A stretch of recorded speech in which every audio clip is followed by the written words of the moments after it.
I learned I was dying from a woman who had already picked out my casket. It was a quiet Tuesday morning when the phone rang, the kind of morning where the kettle had just begun to scream and the toast smelled a little burnt because I'd been standing at the window too long. I remember wiping my hands on a dish towel before answering, annoyed more than curious. When I heard my cousin Ruth's voice trembling on the other end, I thought someone else had passed. Instead, she whispered my name like it was already a memory.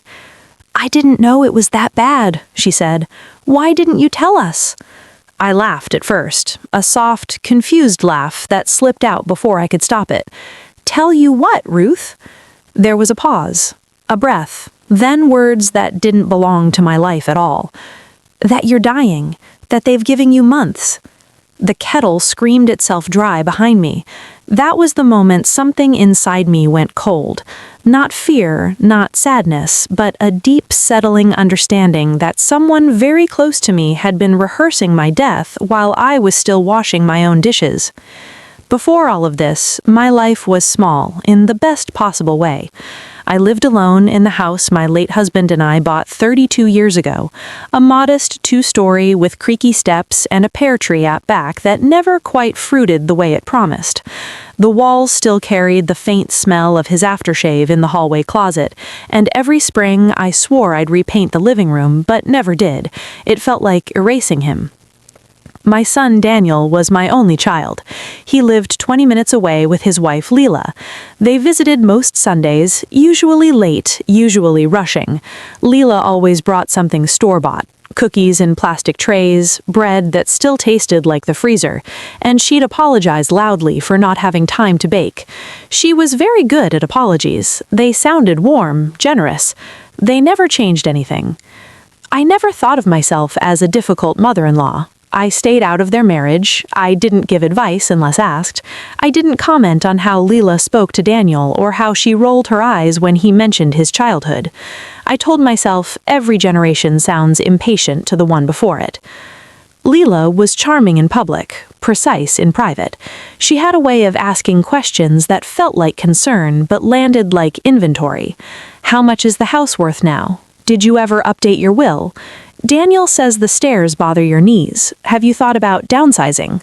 She smiled when she asked, always smiled. When my husband passed 5 years earlier, I thought grief had already shown me the worst kind of loneliness. I learned how to eat dinner alone, how to sleep on the edge of the bed, how to speak to a house that no longer answered back. What I didn't expect was that widowhood would make me visible in a new, uncomfortable way. People started watching what I owned: the house, the savings, the quiet. I noticed small shifts before I noticed the lie. Leela called more often, not to chat, she never liked chatting, but to check in. She asked about my doctor appointments, about my blood pressure, about the results of tests I hadn't even taken. When I told her I was healthy, she sounded almost disappointed. Daniel started suggesting things, practical things, he said. Maybe we should help you manage your finances. Maybe it's time to put the house in a trust. Maybe we should plan ahead, just in case. Just in case of what? I wondered. I was 68, not 98. I gardened. I walked every morning. I still climbed those stairs without holding the rail. Then the casseroles started. Neighbors I hadn't spoken to in years showed up at my door with foil-covered dishes and pity in their eyes. One woman hugged me too tightly and said, "You're so brave." I asked her what she meant. "For staying so positive," she said, "given everything."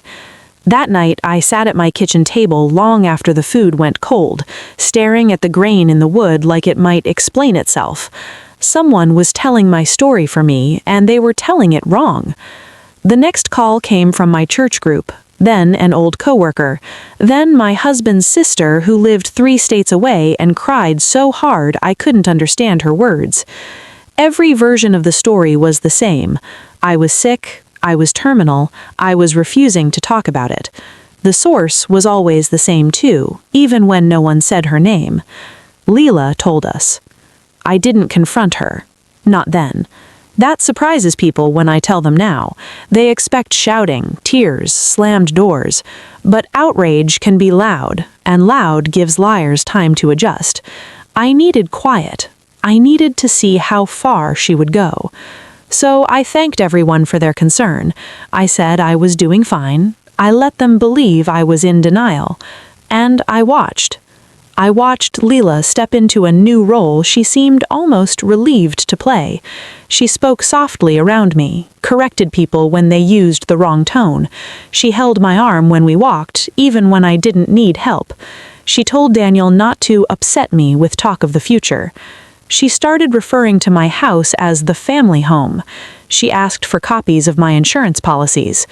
One afternoon, she sat across from me at my own table, hands folded, eyes wet but steady. "We just want to make sure everything is taken care of," she said. "You shouldn't have to worry." I looked at her hands. No tremble, no fear, just planning. That night, I pulled out the folder I kept in the bottom drawer of my desk, the one with deeds, statements, passwords. I hadn't touched it since my husband died. I spread the papers out slowly, like cards in a game I hadn't agreed to play. And that's when I understood. This wasn't panic. This wasn't misunderstanding. This was preparation. Someone had decided my ending without asking if I was done living.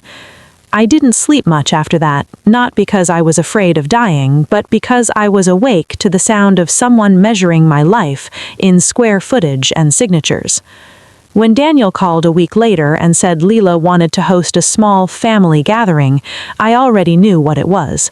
"She just thinks it would be nice," he said carefully. "You know, to see everyone."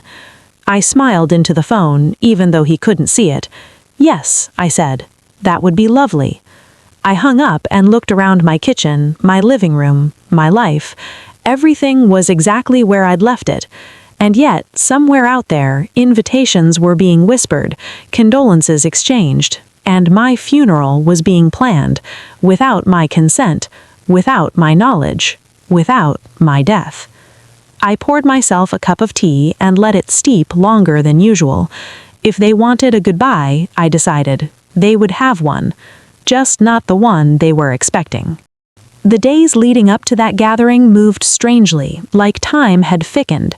People were kinder to me than usual. Strangers held doors open a little longer. Cashiers asked how I was feeling, their eyes scanning my face as if illness had a look they might recognize. It was unsettling, this version of myself being passed around without my permission. This fragile woman everyone seemed to know better than I did. I started keeping a notebook in my purse. Not for feelings, for facts. Every call, every visit, every phrase that sounded rehearsed. "Leela said you didn't want visitors. Leela told us you were tired. She's just trying to protect you." Protect me from what? I wondered. The truth? One afternoon, my neighbor Carol knocked on my door, holding an envelope. Her hands were shaking. She said she wasn't sure if she should give this to you. Inside was a sympathy card. My name was spelled correctly. The message inside was not. "Will remember you always." No mention of fighting, no hope for recovery, just remembrance. Carol looked at me like she was seeing a ghost. "Leela dropped a few of these at the block meeting," she said quietly. "She said you didn't want the fuss." That was the first time anger rose high enough to burn. Not hot, not wild, just clean and steady. I thanked Carol and closed the door. I sat on the edge of my couch and pressed the card flat against my knee until the crease split. Then I opened my notebook and wrote, "Sympathy cards, distributed publicly." If Leela wanted control, should need a story solid enough to survive daylight, that meant consistency, that meant witnesses. So I gave her rope. I started mentioning fake appointments, carefully. I told Leela I had more tests coming up, nothing specific. She repeated it almost word for word to my sister-in-law, who repeated it to my cousin, who repeated it to the church. I stopped correcting people. I watched my own illness become real in the mouths of others. Daniel avoided my eyes. When he did look at me, there was fear there, not for my health, but for what might happen if the story fell apart. He asked me once quietly if I was okay. "I'm fine," I said, and I was telling the truth in the only way that mattered. The gathering was scheduled for a Saturday afternoon. Leela called it a celebration of family. She told people to wear light colors. She said she'd take care of everything. Of course she would.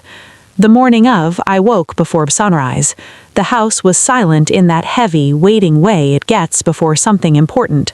I showered, dressed slowly, and chose a navy blue dress my husband used to like. Not funeral black, not white, just solid. I put on lipstick. A little more than usual. When Daniel and Leela arrived to pick me up, Leela's smile faltered for just a second. "You look well," she said. "I feel well," I replied. The venue was her parents' house, large, open, carefully decorated with framed family photos and fresh flowers. There were chairs arranged in a semicircle in the living room. A table off to the side held candles and a photo of me I didn't recognize. Older, softer, almost blurred. A memorial photo. People stood when I walked in.